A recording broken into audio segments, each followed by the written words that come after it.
Perkenalkan, nama saya Ayu Afrika Sari dengan NIM 2521300300092. Lalu teman saya bernama. Perkenalkan, nama saya Rizky Barok dengan NIM 2521050300085. Tidak juga dengan teman saya. Baik, perkenalkan, nama saya Muhammad Adi dengan NIM 2521050300083. Dan juga dengan teman saya. Perkenalkan, nama saya Fairul Soleha dengan NIM 252105030030070. Kembali lagi dengan moderator. Baik, selanjutnya kita akan menjelaskan tentang pengertian konstitusi. Baik, apa itu konstitusi?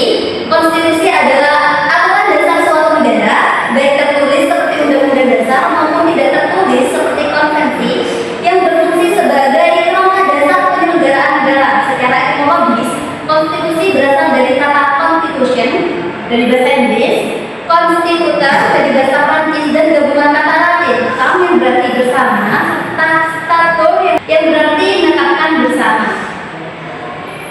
Menurut Kamus Besar Bahasa Indonesia, konstitusi berarti yang pertama segala ketentuan dan aturan mengenai ketatanegaraan.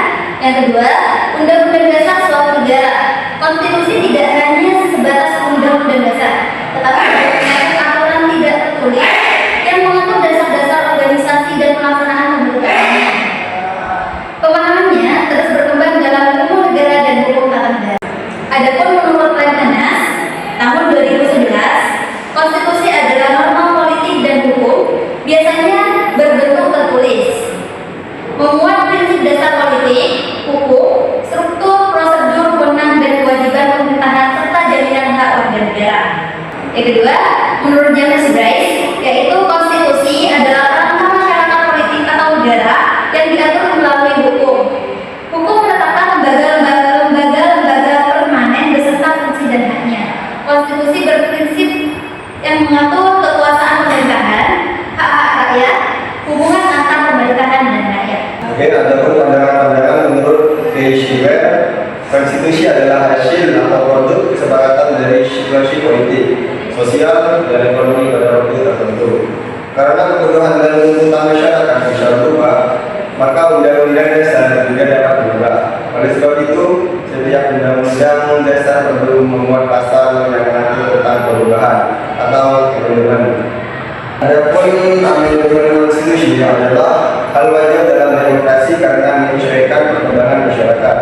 Indonesia pernah memakai 3 konstitusi, yaitu Undang-Undang Dasar 1945, Konstitusi 1949, dan Undang-Undang Dasar Syariah 1950. Sehingga perubahan bukan hal baru. Pasal 37 Undang-Undang Dasar 1945 mengatur syarat dan nilai, dan perubahan pertama dilakukan pada 19 Oktober 1999 saat renovasi, khususnya mengatasi kekuasaan presiden.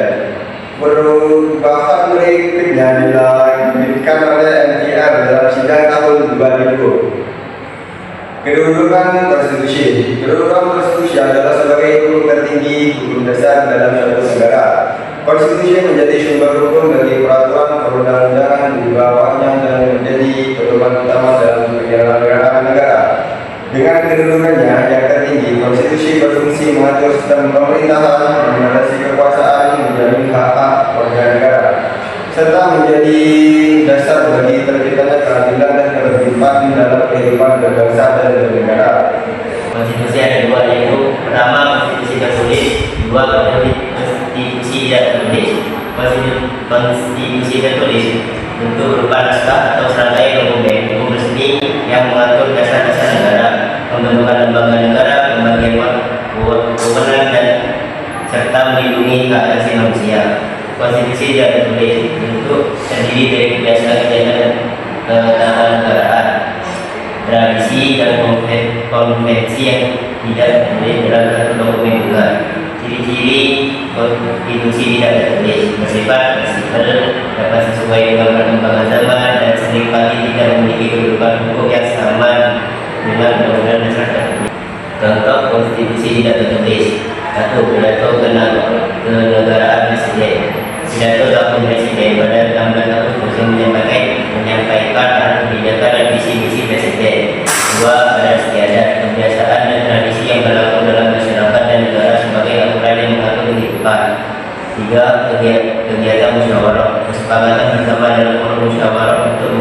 tujuan tertentu dan memperkuat perhubungan. 4. Sikap gotong royong, jalan-jalan pertemuan dan tanggung jawab bersama yang diperhatikan dalam kehidupan masyarakat. 2. Contoh konstitusi tertulis. 1. Undang-Undang Dasar tahun 1945, konstitusi tertulis yang mengatur sistem ketatanegaraan Indonesia yang secara resmi. 2. Undang-Undang Dasar RIS, salah satu konstitusi tertulis lain yang pernah berlaku di Indonesia. 3. Undang-Undang Dasar Sementara Republik Indonesia, konstitusi tertulis lainnya yang pernah diterapkan di Indonesia. Tujuan konstitusi yaitu yang pertama dokumen nasional yang berisi perjanjian umum dan kesepakatan dasar tentang politik, hukum, ekonomi, pendidikan, kebudayaan, serta tujuan negara. Yang kedua, piagam kedaulatan negara, bukti berdirinya negara baru dan pengakuan internasional misalnya syarat menjadi anggota PBB. Yang ketiga, hukum tertinggi, yaitu sumber hukum tertinggi yang mengatur sistem bernegara, pembagian kekuasaan, serta legitimasi lembaga-lembaga negara. Yang keempat,